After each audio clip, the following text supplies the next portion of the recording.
Кымбатты достар, уважаемые казахстанцы, примите мои искренние поздравления с праздником, Днем Конституции Республики Казахстан.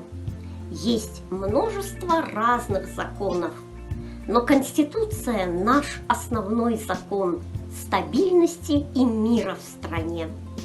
Наша Конституция гарантирует гражданам Казахстана основные права и свободы.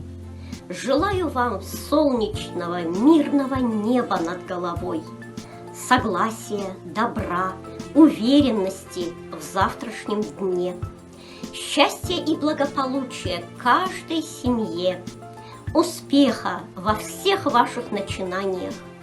Будем жить и трудиться ради наших детей, семей, Родины. С праздником, Казахстан!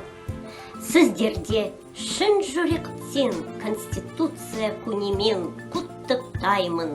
С уважением, Михайлова Ирина.